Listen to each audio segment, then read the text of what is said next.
శ్రీమాత్రే నమః. అందరికీ నమస్కారం.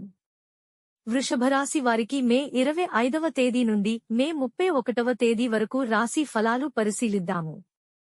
మన రాశిబలం గ్రహఫలం యూట్యూబ్ ఛానల్ను చూస్తున్న ప్రేక్షకులు ఈ వీడియోను లైక్ చేయవలసిందిగా కోరుతున్నాము. మీ బంధుమిత్రులకు ఈ వీడియోను షేర్ చేయవలసిందిగా మనవి. అలాగే రాశిబలం గ్రహఫలం ఛానల్ను మన ఛానల్గా భావించి సబ్స్క్రైబ్ చేయండి. కృత్తిక 2, 3, 4 పాదాలు, రోహిణి మృగశిర 1, 2 పాదాలు వృషభ రాశి కిందికి వస్తాయి. వృషభరాశి వారు ఇతరుల మాటలను లక్ష్యపెట్టరు. అందరి మాటలను విని చివరికి తాము అనుకున్నదే చేస్తారు. కుటుంబ ప్రతిష్ఠ అధికంగా ఉంటుంది. ఖచ్చితంగా వ్యవహరిస్తారు. వీరికి కళా సంబంధిత వృత్తి వ్యాపారాలు లాభిస్తాయి. వీరు మంచి సలహాదారులుగా రాణిస్తారు. కొన్ని విషయాలలో వీరి సలహాలను పొందినవారు వీరిని సర్వస్వంగా భావిస్తారు. విలాసవంతమైన జీవితం గడుపుతారు. వివాహానంతర జీవితం బాగుంటుంది.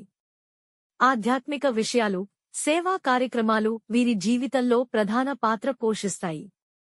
మాట సహాయం చేసి ఇబ్బందులను విమర్శలను ఎదుర్కొంటారు. వీరికి శని దశ యోగిస్తుంది. వృషభ రాశివారికి మే 25వ తేదీ నుండి మే 31వ తేదీ వరకు పనులు చురుకుగా సాగుతాయి. ఆరోగ్య విషయాల్లో జాగ్రత్త వహించాలి. ప్రతికూల పరిస్థితులపై స్పందిస్తారు. ఆత్మీయుల మాటలు ప్రోత్సాహాన్ని ఇస్తాయి. చాకచక్యంగా వ్యవహరిస్తారు. మీ కృషి నిదానంగా ఫలిస్తుంది. పొదుపు పథకాలపై దృష్టి పెడతారు. ఆర్థిక విషయాల్లో జాగరూకత అవసరం. ఎవరికీ పెద్ద మొత్తంలో ధనసహాయం చేయవద్దు. శనివారం నాడు అప్రమత్తంగా ఉండాలి. అనవసర విషయాలకు ప్రాధాన్యత ఇవ్వవద్దు.